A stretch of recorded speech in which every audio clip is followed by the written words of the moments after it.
Hi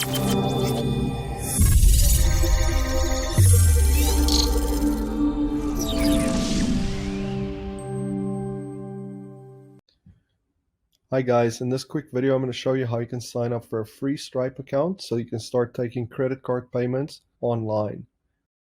The first step is to head over to stripe.com, then look for the Start Now button. Click on that button. This will bring you to a page where you need to enter a few fields to create a basic account. You're going to need to enter your email address, a full name, and a nice strong password. Okay, so I just quickly filled out this form. Now I'm ready to continue. So I'm going to click on Create Account. As you can see, I'm now signed into my dashboard. I need to complete a few more steps before I can start processing payments. I'm going to start by verifying my email address. Stripe just sent an email to this address, which I used to sign up, which I need to go and open. Here's that email. And then click on this link here just to verify that you own this email or that you have access to it. Once that step's done, the next thing you need to do is activate your Stripe account. Click on the Start Now button. Now this process consists of a few steps. The first step is simply to enter your business address. If you run a home-based business, if you're a sole proprietor or an individual or a corporation, however your business is set up, start by entering your business address. As you can see, I just filled out this form, and I'm just going to say that I'm an individual or sole proprietor. Now I'm going to click on Next.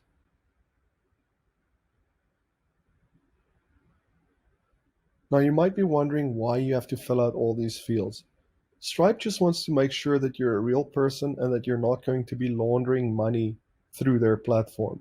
So what you'll see here is a form that has fields that are similar to the fields or questions that you might get if you're creating a bank account. So you're going to have to enter your first name, your last name, so this would be your legal name, your email address, your date of birth, your home address, and your social insurance number. Okay, I just quickly filled out all the fields here and I'm ready to continue, so I'm going to click Next.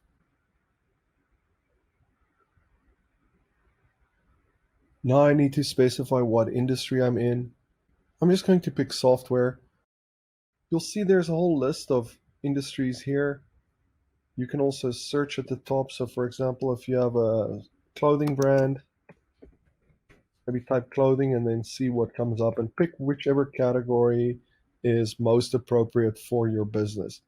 Next, I need to enter my business website address and a description of the products that I'm selling. Now, I don't actually have my website address yet, so I'm actually signing up to sell through the Shopple app. So what I'm going to do is I'm just going to say shopple.net. But here you can enter whatever your website address is. And if you're not sure what your website address is going to be, then just enter the platform that you're using, whatever their address is. Okay, there we go. Now I'm going to click Next. Now we get an opportunity to customize the information that our customer will see on their credit card statement. You'll see we've got a few fields here. First is statement descriptor, and here you can see an example of what that would look like on the credit card statement. So by default, Stripe uses your website address, but you can go change this to say whatever you want. Then there's also a shortened descriptor. So here you can provide a little bit more information. And then you have to provide a phone number that your customer can call in case of a dispute. So here you want to just enter your phone number. Okay, so I filled out these fields and I'm ready to move on to the next step. Now I need to provide my bank details. Now you might be weary to enter your bank details here. All that Stripe needs is the information that can be found at the bottom of a check. So if you're sending checks to your employees or to your suppliers, that information that anyone can see at the bottom of the check, Stripe just needs you to enter that information into these fields. And you can see for each field, they'll clearly show you where you can go find those numbers on your check. Once you've entered all these fields, Stripe will be able to create a connection to your bank account so that they can send payments to your bank account. When your customer pays online, it will go to Stripe, and from Stripe, it'll go to your bank account automatically. Alrighty, I just filled out all the numbers that I need to enter here, and now I'm going to click Next. The last step in the process to activate your account is to set up two-step authentication. So I'm going to click on Use SMS. In order to complete this step, you need to enter your phone number and then click on Confirm Phone Number. Stripe will now text a 6-digit code to my phone. I just need to enter that number and the confirmation process is complete. Now that I've set up two-step authentication, I'm essentially done with the process of activating my Stripe account. I can click on Next. This will take me to a summary page where I can see everything that I've entered, and in case something needs to be changed, you can do that. And now all that's left is to click on Submit.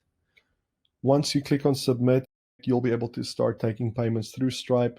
You'll be able to connect your Stripe account to whatever sales platform you're using to do online sales. Hopefully this video was helpful. Thanks so much for watching and have a great day.